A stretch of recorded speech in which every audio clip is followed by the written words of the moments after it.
Seperti apa menanggapi banding yang ditolak oleh Pengadilan Tinggi dan justru hukuman ditambah menjadi 6 tahun serta dimasukin lagi satu pasal yaitu terbukti TPPU. Gimana mungkin tanggapan dari Abang sebagai kuasa hukum Nikita? Baik, terima kasih ya rekan-rekan media. Jadi sebelumnya kan berkaitan dengan hal ini memang kami baru menerima putusan dari Pengadilan Tinggi terkait dengan permasalahan ini di hari Jumat ya. Nah, oleh karenanya beberapa hari kemarin teman-teman media meminta kami untuk menyampaikan statement, belum bisa kami akomodir karena kami harus membaca utuh ya apa yang menjadi pertimbangan hukum dari Pengadilan Tinggi DKI. Berkaitan dengan hal itu ya, tentu kita sebagai warga negara Indonesia harus menghargai putusan yang sudah ditetapkan oleh lembaga peradilan, dalam hal ini Pengadilan Tinggi.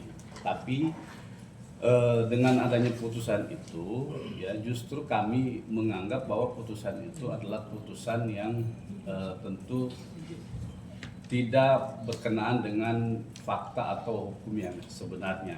Yang pertama yang saya mau sampaikan kepada teman-teman semua ya, dalam putusan ini, putusan Pengadilan Tinggi nomor 255 atas nama Nikita Mirzani ya, disimpulkan bahwa terhadap Nikita jadi diperkuat soal dakwaan terkait dengan pasal 45 junto pasal 27B ya, disimpulkan bahwa Nikita itu adalah memerintahkan atau menyuruh Oki memburamkan tanggal ya, memburamkan tanggal pembelian nota glowing booster cell.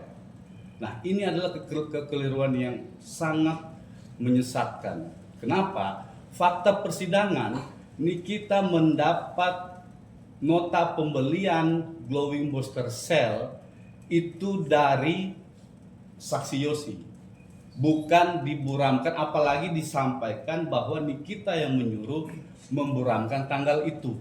Nah, ini yang kemudian ya menurut kami adalah sebuah fakta yang dimanipulasi lagi.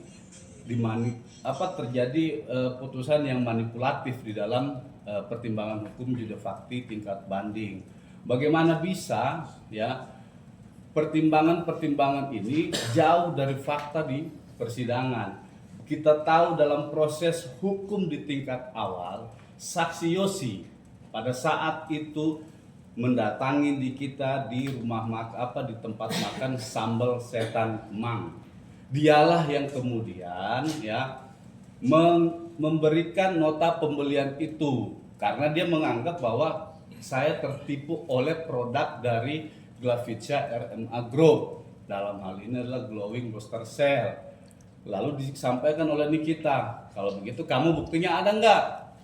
Dibilang begitu, ada, saya ambil. Lah, itu adalah fakta yang terungkap di persidangan. Tapi di putusan ini berubah lagi. Kalau di putusan tingkat awal ya katanya glowing booster cell itu adalah inisiatif dari Nikita. Nikita yang menyuruh Mail mengirimkan kepada Reza Gladys. Nah, sekarang ini dirubah lagi bahwa Nikita yang memerintahkan Mail ataupun Oki untuk memburamkan tanggal pembelian itu. Jadi seolah-olah dengan Nikita memerintahkan atau menyuruh Mail memburamkan tanggal ini, seolah-olah itu dianggap sebagai alat ancaman ya untuk mendapat keuntungan dari RG dalam hal ini. Itu yang pertama. Terkait dengan uang yang diterima oleh siapa itu namanya Nikita. Jadi disimpulkan di sini ya, ini menimbang bahwa dalam perbuatan terdakwa Nikita yang telah terbukti di atas, Majelis Hakim Tinggi mendapati bahwa perbuatan terdakwa Nikita yang memerintahkan Ismail Marzuki agar uang tutup mulut ditransfer ke rekening BCA nomor dan seterusnya atas nama PT Bumi Paramawisesa. Pertanyaan serius dari perkara ini, apakah perkara ini perkara uang tutup mulut? Ini kita disimpulkan dikatakan menyuruh Mail menyampaikan kepada untuk tutup mulut. Ini bukan perkara uang tutup mulut. Lalu uang tutup mulut itu dianalogikan sebagai sebuah perbuatan tindak pidana pencucian uang.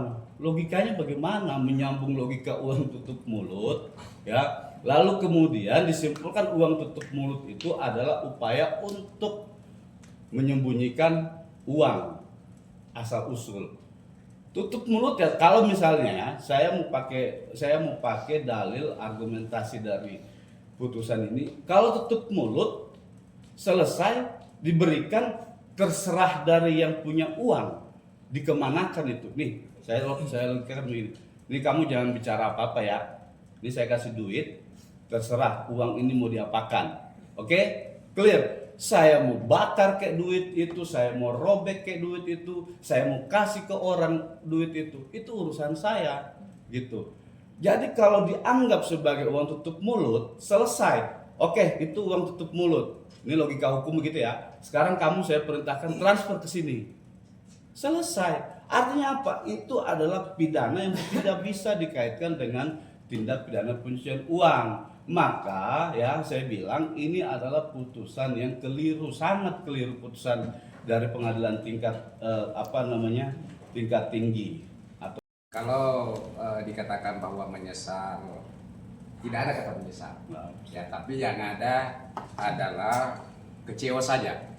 Ya, kecewa. Ya. Nah, kecewa ini justru memacu kita untuk semangat. Ya, demi tegaknya hukum di Republik ini ya, seperti itu. Begini teman-teman, saya ingin menyampaikan sebenarnya tidak seberapa saya ingin sampaikan. Tadi ada beberapa sudah disampaikan oleh rekan Pak Usman ya. Ya mungkin teman-teman sudah menyimak semuanya. Tapi saya ingin menyampaikan begini, bahwa putusan pengadilan negeri ya Jakarta Selatan dengan putusan pengadilan tinggi DKI itu, menurut saya ya, bahkan tim kami, bahwa itu adalah putusan yang seharusnya batal demi hukum atau dapat dibatalkan. Kenapa alasannya? Bahwa di dalam peristiwa ini ya, yang menjadi objek itu adalah skincare yang diduga keras ya, diduga keras bahwa skincare itu ada ilegal ya, berdasarkan bukti permulaan yang cukup ya, ada liris dari BPOM, ada bukti uji lab bahwa skincare ini berbahaya ya, seperti itu. Oleh karena itu sekali lagi saya mengatakan bahwa kedua putusan ini seharusnya itu batal demi hukum atau dapat dibatalkan ya. Kedua, saya ingin menyampaikan begini, bahwa saya tidak mengerti apakah para hakim yang ada di Pengadilan Negeri Jakarta Selatan ini dengan di Pengadilan Tinggi ini pura-pura bodoh atau bodoh beneran ya, itu ya dicatat ya. Apakah pura-pura bodoh atau bodoh beneran? Apakah mereka ini tidak paham namanya asas legalitas ya? Sudah jelas kok diatur di situ di pasal 1 ayat 1 KUHP itu. Apa mereka tidak pernah baca KUHP itu kira-kira? Tahu nggak artinya asas legalitas apa salah satunya? Bahwa apabila unsur suatu pasal itu tidak terpenuhi maka seseorang itu tidak dapat dipidana. Ya, saya pertama masuk ke PN dulu ya.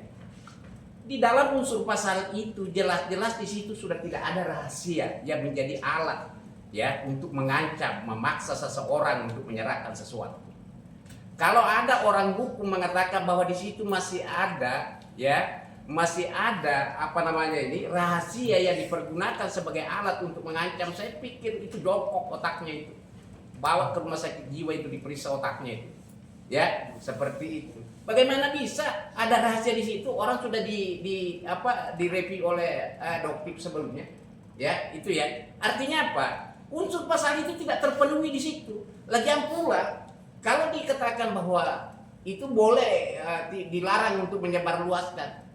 Bagaimana saudara tahu itu undang-undang ya, Undang-Undang Dasar 1945 pasal 28 kalau saya tidak salah ya ayat 2, bahwa semua warga negara berkewajiban untuk menyampaikan sesuatu hal yang kejahatan itu, intinya begitu ya. Kemudian di dalam Undang-Undang Perlindungan Konsumen pasal 4 itu ya, saya lupa ayatnya ayat berapa ya, itu juga mewajibkan kita semua ketika ada kejahatan. Lagi ingat loh ya, skincare itu adalah satu kejahatan loh ya. Makanya saya bilang kedua putusan ini adalah melindungi kejahatan dan harus dibatalkan itu ya, harus dibatalkan demi hukum atau dapat dibatalkan, karena ini kan nanti kasasi ini hukumnya itu dia tidak memeriksa lagi fakta-fakta ya, yang diperiksa itu adalah hukumnya saja, penerapan hukumnya saja ya, ingat itu ya. Nah, saya lanjutkan ya. Itu tadi kalau terkait pasal 27B ayat 2 ya. Itu tidak ada lagi unsur, tidak terpenuhi unsurnya itu. Bagaimana mau dikatakan orang bersalah, terus bagaimana asas legalitas itu? Pondasi hukum itu. Ya. Sekali lagi saya mengatakan bahwa apakah hakim di PN ini dengan PT ini waras otaknya atau tidak? Pernah nggak belajar namanya asas legalitas? Itu dulu ya. Nah, kedua, saya masuk dengan tindak pidana TPPU. Ini kayaknya pengadilan tinggi ini kayaknya memang benar-benar saya harapkan mereka ini belajar dengan baik. Ngerti nggak itu apa itu TPPU itu? Itu TPPU itu seperti disampaikan Pak Usman tadi, bahwa TPPU itu adalah tindak pidana yang sifatnya adalah terorganisir. Artinya apa? Oleh karena itu di dalam pasal 3 itu Undang-Undang TPPU itu, coba kalian semua lihat. Ada di situ turut serta. Coba baca. Di situ ada 5 unsur. Ada turut serta di situ. Ngerti nggak? Itu turut serta apa? Artinya semua pihak-pihak yang ada di dalam proses itu harus dihukum semua. Ya, itu ya. Itu ada 5. Nah, ini lucunya. Pengadilan tinggi ini hanya mempergunakan satu asas untuk menghukum seseorang. Apa itu? Karena adanya melakukan pembayaran. Ya. Dan ketiga saya ingin bilang begini ya, ini hakim ini benar-benar saya nggak habis pikir saya. Anak kecil saja tahu apa itu menyamarkan dan menyembunyikan itu. Ya, ngerti nggak mereka itu? Itu adalah unsur pokok di dalam tindak pidana TPPU. Ya, gimana mau menyembunyikan? Ya kan? Yang mentransfer itu adalah RG. Bukti transfernya itu atas nama Nikita. Rumah yang dibeli juga atas nama Nikita. Di mana logikanya itu menyembunyikan? Gila itu namanya, gila. Ya, itu ya. Artinya apa? Mereka ini pura-pura tidak paham atau memang goblok gitu. Ya. Saya tidak bingung saya. Ini rusak ini. Saya mau mengucapkan innalillahi wa inna ilaihi raji'un ya. Sudah mati keadilan di Republik ini. Ya. Itu ya mungkin dari saya. Karena abang kita anggap ini menurut abang cacat hukum lah bahasa betul, sehingga bisa bebas demi hukum lah ya bang. Berarti abang akan melakukan terus langkah-langkah hukum sampai PK nanti bang. Apapun yang terjadi kita berharap ini baik bisa besok ya bang kasasinya. Tapi apakah juga akan melakukan jika nanti tidak sesuai, apakah terus adalah hukum baru melanjutkan PK dan segala macam? Tetap sampai habis ya upaya hukum itu. Kalau perlu menciptakan upaya hukum baru demi tegaknya hukum di Republik ini. Ini hukum di Republik ini sudah rusak. Begitu banyaknya orang di penjara tidak bersalah. Hanya perilaku-perilaku yang mengaku dirinya adalah wakil Tuhan, ya. Tapi saya ingatkan ya, orang yang mengaku dirinya wakil Tuhan ya ingat-ingat ya bahwa ada hisab setelah kematian. Ingat itu. Orang umur sudah tua-tua begitu, sebentar lagi mati mungkin, tidak punya nasib, anak bangsa ini dipermainkan begitu saja. Ya itu ya jawaban dari saya. Ada pertanyaan lagi? Bang, menegaskan lagi bang, ini yang banding jaksa atau apa? Dua-duanya. Dua-duanya. Ya, Oh, iya. Mana tuh? Yang kemarin yang dari 4 tahun jadi 6 tahun. Dua-duanya. Dua-duanya. Jaksa banding, kita banding gitu. Nanti kita lihat lagi, tapi ini untuk proses berikutnya kasasi ya. Kami tegaskan besok Senin kami akan mengajukan kasasi. di Pengadilan Negeri Jakarta Selatan. JPU Bang, juga tapi- akan mengajukan kasasi gitu. Gimana? Silakan aja mereka kalau mau mengajukan kasasi ya silakan. Itu hak dia. Ya. Bang, tapi kasasi nggak takut buat ngeberatin kita, Bang? Ngapain takut kalau kita mencari kebenaran, mengungkap keadilan, mengungkap ada. kebenaran. Buat apa takut? Nggak ada takut-takutnya. Justru nih kita takut kalau ini kebenaran ditutup-tutupin gitu. Ya. Jadi terus go ahead. Bang, sorry bang, nanya bang, mungkin banyak yang nggak tahu kalau jaksa itu sudah tidak bisa sudah dibatas sampai dibanding aja ya bang, kalau untuk JPU ya bang. Ini Enggak. bisa lagi naik kasasi nggak bang? Nggak bisa. Bisa. Jadi sampai upaya hukumnya itu para pihak dalam hal ini baik pihak dari Nikita dan penasihat hukumnya maupun jaksa ya itu sampai tingkat kasasi boleh, tergantung mereka itu kan hak, mau gunakan haknya atau enggak itu urusan dari pihak kejaksaan. Kalau mereka mau menggunakan haknya silakan kita ajukan kasasi bareng-bareng lagi gitu sih. Terima kasih bang Abang. Sudah ya? Bahwa kalau Nikita dalam putusan ini dianggap telah menerima hasil uang tindak pidana, ya tindak pidananya apa? Tindak pidananya TPPU. Maka si pemberi itu juga harus dikatakan atau disimpulkan sebagai orang yang mempunyai uang dari hasil kejahatan.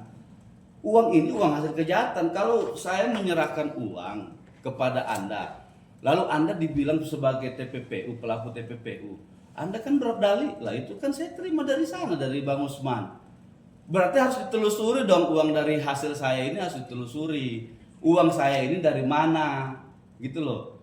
Apakah uang ini adalah uang hasil dari tindak pidana atau bukan, gitu. Maka saya bilang tadi, TPPU ini adalah kejahatan terorganisir, bukan kejahatan yang berdiri sendiri. Dia tidak bisa berlangsung atau terjadi kalau cuma sendiri. Sekarang nih kita dianggap melakukan TPPU sendiri. Kan begitu. Karena dia apa? Karena dia mengalihkan uang dari Reza Gladys yang diterimanya ke PT Bumi Paramawisesa untuk pembayaran rumah. Ya. Lah pertanyaan seriusnya, apakah uang yang dialihkan ke sana itu adalah uang hasil tindak pidana atau bukan? Kalau itu uang hasil tindak pidana, maka si pemberi ini harus di cross check juga. Apakah uang itu adalah uang hasil tindak pidana atau bukan? Gitu. Tapi kan yang mengalihkan nih kita yang menyamarkan uang tersebut, Bang. Artinya si pemberi enggak tahu. Kan disampaikan di sini upaya menyembunyikan, ya. Yang mentransfer siapa? Yang mentransfer kan Reza Gladys. Terus di mana yang disembunyikan? Apanya yang disembunyikan? Itu yang saya sampaikan tadi. Kalau uang itu misalnya begini, dari Reza bilang ke Mail ke sini, baru si ini lagi mentransfer ke perusahaan. Inilah proses TPPU, layeringnya, integrationnya, placementnya. Nah itu baru dikatakan sebagai perbuatan mencuci uang. Ini kan langsung dari si pemberi duit langsung ke perusahaan itu. Apanya yang disembunyikan coba? Pemberi uang, Anda menyuruh saya transfer ke rekening ini. Apa saya sembunyi duit itu? Saya sembunyikan, saya samarkan duit itu. Semuanya jelas, tidak ada yang ditutup-tutupi. Itu maksud dari unsur menyembunyikan atau menyamarkan asal usul uang, gitu. Bang, mungkin dari Nikita Mirzani sudah mengetahui belum sih Bang kalau bandingnya ini naik dan TPPU juga akhirnya masuk gitu ke dalam pasalnya? Sudah, kita sudah tahu, kami sudah beritahu kemarin ke lapas, ke rutan. Kami sudah tahu bahwa ini putusan naik, pertimbangan putusannya itu dikatakan terbukti TPPU-nya gitu kan. Nah maka dibilang TPPU dari mana gitu loh. Ini TPPU tidak ada proses rangkaian mencuci uangnya di mana gitu. Uangnya saya berkali-kali saya bilang ya, uang ini langsung dari sumbernya. Si pemberi atau pemilik uang ini langsung menyerahkan kepada orang yang dituju. Jadi tidak ada proses menyembunyikan apalagi menyamarkan asal-usul uang itu.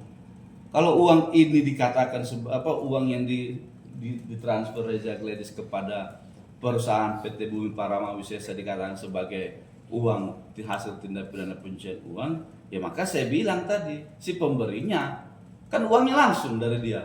Gitu PT loh. siapa tuh bang? Hah? PT punya siapa? PT Bumi Parama Wisesa. Punya siapa bang? Oke, Nggak Bang, punya. Bang, tapi kalau Reza Gladys, Mungkin dari- Bang, dari Nikita satu-satu Mirzani- pulang, dari Bang. Nikita Mirzani Bang, Reza ada Gladys kan bukan. emosional juga nggak sih bang, karena Nah, bandingnya saya naik bingung juga gitu, Bang. pertanyaannya apa? Mungkin dari Nikita Mirzaninya ada kayak emosional juga nggak sih bang, karena bandingnya naik jadi 6 tahun gitu. Kenapa bagaimana? Nikita Mirzani menjadi agak emosi juga nggak sih kalau bandingnya naik jadi 6 tahun dan TPPU juga terbukti gitu. Bukan emosi, kecewa. Ya. Kalau emosi nanti kita dianggap tidak menghargai putusan. Tapi wajar ya seseorang ya menganggap bahwa dirinya tidak pernah melakukan, apalagi ini kejahatan, saya bilang kejahatan serius loh, ini TPPU ini kejahatan serius, bukan kejahatan main-main ya. Kalau misalnya dikatakan sebagai kejahatan serius ya, maka ini akan berdampak kepada orang yang dipidana ya. Jadi dia dianggap melakukan tindak pidana pencucian uang sekarang berdasarkan putusan ini, padahal rangkaian peristiwa hukum, fakta hukum yang terjadi selama proses persidangan di Pengadilan Negeri Jakarta Selatan yang hampir kurang lebih 8 bulan ya, tidak ada putusan tidak ada fakta yang mengarah pada sebuah proses tindak pidana pencucian uang. Semua dilakukan atas dasar kesepakatan ya. Kesepakatannya apa? Permintaan tolong tadi itu, dia minta tolong. Ini kalau begini putusan seperti ini, saya yakin ini orang-orang di Indonesia ini nggak akan berani mau nolong orang yang bermasalah. Apalagi permintaan tolongnya itu dalam tanda kutip dia ingin supaya produknya yang tidak terdaftar di BPOM itu tidak diketahui oleh pihak lain, ya kan? Dia meminta supaya ditutupi juga kejahatannya. Bang, ini Oke. sudah jauh sekali dari ekspektasi, dan ini sudah keluar dari fakta hukum dan segala macam. Menurut Abang seperti itu kan ya bang, putusan itu tidak sesuai. Langkah hukumnya jadi bang sekarang, masih akan menanyakan apakah akan mengajukan upaya kasasi atau Senin kita kasasi. berarti memutuskan untuk kasasi ya? Iya, harus kasasi karena ini sangat keliru lah. Putusan ini sangat keliru ya. Nanti berkaitan dengan upaya hukum kasasi itu kita Senin akan mengajukan kasasi ke Pengadilan Negeri Jakarta Selatan. Nanti teman-teman media bisa datangin lah di hari Senin. Oke, Bang, kan putusan 4 tahun, terus lepas nih dari jerat TPPU juga. Kemudian Abang dan Nikita kan mengajukan banding. Menyesal nggak sih Nikita ketika kemarin tahu akhirnya begini nih, akhirnya jadi 6 tahun, seharusnya 4 tahun tuh ringan tuh, terus nggak ada TPPU masuk, jadi gimana, menyesal nggak Nikita atau Abang kuasa hukumnya? Hah? Menyesal nggak Nikita kemarin sempat ajukan banding?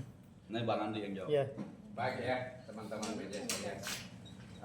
Pertama-tama mungkin begini ya, bahwa memang kemarin kita ini kesibukan luar biasa ya, sama-sama keluar kota, Bang Usman juga keluar kota, saya juga kemarin ada di Lombok ya, sehingga kami tidak bisa bertemu dengan rekan-rekan semua.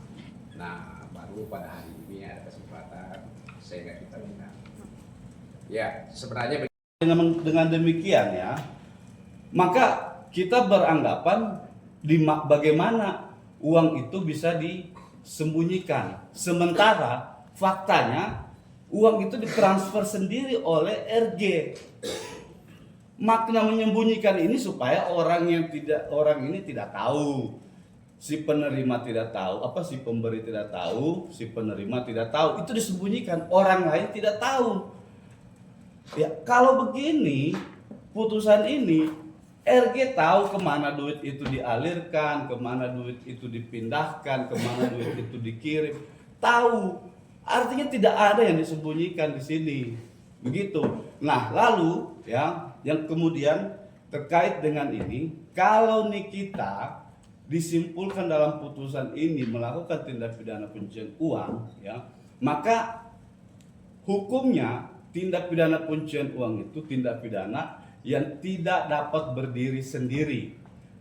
Tindak pidana pencucian uang itu adalah tindak pidana yang terorganisir, dilakukan oleh banyak pihak, dilakukan oleh banyak orang Maka logikanya kalau Nikita disimpulkan melakukan tindak pidana pencucian uang, artinya aliran uang yang diberikan RG itu uang dari hasil tindak pidana pencucian uang juga, atau uang dari hasil kejahatan juga. Uang yang diberikan RG itu uang kejahatan.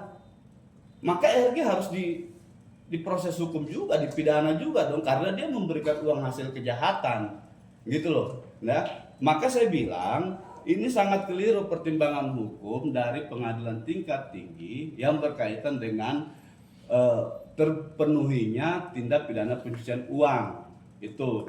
Nah, berikutnya yang keempat adalah di sini dikatakan juga bahwa terhadap pengiriman uang tersebut ya bertepatan dengan pembelian cicilan pembayaran cicilan down payment uang terhadap PT Bumi Paramawa Wisesa. Ini kan pakai cocok logi namanya ini. Putusan cocok logi. Orang mendapat uang lalu dia perintahkan, tadi saya mau pakai dibilang tutup mulut tadi di awal, tutup mulut ya, katakan dia bilang dia menerima uang tutup mulut. Oke, diterima uang tutup mulut. Lalu uang tutup mulut itu saya suruh atau Nikita suruh transfer ke sini. Orang yang mentransfer siapa? Orang yang mentransfer adalah orang yang mau menutup mulut. Ya, berarti kenapa pakai cocok logi putusan ini? Ada ada pembayaran, ada uang, lalu disimpulkan pembayaran tutup mulut itu kepada PT Bumi Paramawa Wisesa diartikan sebagai upaya untuk menyembunyikan uang. Ini kan nggak benar juga putusan yang begini. Nah, oleh sebab itu ya saya dan tim itu menyampaikan bahwa putusan ini adalah putusan yang manipulatif ya, terhadap fakta-faktanya justru dirubah lagi. Yang tadinya bahwa glowing booster cell itu adalah pembeliannya terhadap itu dikirimkan kepada siapa? Reza itu adalah perintah dari Nikita, padahal itu faktanya tidak pernah ada gitu kan. Apalagi sampai memerintahkan Nikita yang memerintahkan itu diblur, itu diburamkan tanggalnya. Padahal fakta di persidangan ya itu diserahkan oleh Yosi dalam di rumah makan Sambal Setan Kemang. Ya, gitu dari saya kira-kira rekan-rekan. Bang, itu kan tadi bahasanya tutup mulut. Abang kan tidak terima kalau itu adalah uang tutup mulut. Bahasanya abang tuh harusnya apa tuh? Kesepakatan kah atau apa gitu?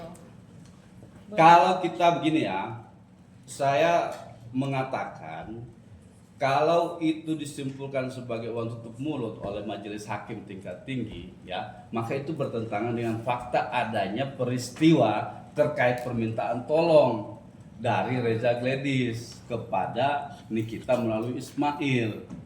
Permintaan tolong ya bang? Permintaan tolong, kita kan tahu di persidangan itu video kita rekaman suara kita sampaikan di persidangan bahwa jelas Mail, aku tidak mau ribut-ribut. Baiknya bagaimana? Aku tidak pernah ribut sama orang gitu. Tolong dong Mail gitu. Nah, ini kalau permintaan tolong ini lalu dia memberikan uang, si Reza memberikan uang, lalu disimpulkan sebagai uang tutup mulut. Anda minta tolong sama saya, kalau saya nggak ini, saya bilang Anda nyogok tutup mulut, lalu Anda nggak mau, Anda pidanakan dong saya. Kan begitu. Berarti penawarannya dari Reza Gladys dulu. Semua penawaran dari awal, ya. Saya sampaikan dari fakta di persidangan mulai dari awal. Dia melihat review, ya, produknya direview oleh pertama saksi Dr. Samira, oke? Nah, oleh saksi Samira pada saat itu mereview, lalu dilakukan oleh Nikita adalah merepost postingan itu, ya. Kemudian dari situ dia mencoba mencari tahu kenapa Nikita, bagaimana caranya saya bisa bertemu sama Nikita. Lalu dia mencarilah link. Dia ketemu karena dia dekat sama Oki, RG ini dekat sama Oki, satu profesi. Dia mulai masuk dari situ. Dokter Oki, tolong dong saya, bla bla bla dan seterusnya. Dokter Oki, tolong dong saya dipertemukan. Oki menyarankan kalau begitu kamu ke Mail, jangan ke saya. Yang dekat sama Niki adalah Mail. Disitulah terjadi percakapan intens antara Mail dan Reza Gledis. Ya, nah dari situ kemudian diminta tolong apa, kamu minta tolong apa, penawarannya apa? Jangan review lagi produk saya, tolong bantu saya karena saya sudah dijelek-jelekan oleh Samira, apa produk saya sudah di review yang jelek-jelek oleh Samira. Itu kan permintaan. Permintaan itu tentu ada biaya dong. Masa permintaan dalam tanda kutip, mohon maaf ya, permintaan terhadap Nikita itu gratis? Kan nggak mungkin. Nah inilah yang saya bilang salahnya majelis hakim tingkat tinggi. Permintaan tolong itu dianggap sebagai tutup mulut. Apakah orang mau minta tolong terus dimintain biaya? Salah, harus gratis gitu. Ya namanya orang minta tolong ya dulu tolong aja, nggak boleh ada biaya. Kan itu logika sesat gitu. Ya kalau Oke, Bang, tadi kan Abang sempat bilang ketika Nikita terbukti TPPU, Reza Gledis harus bertanggung jawab.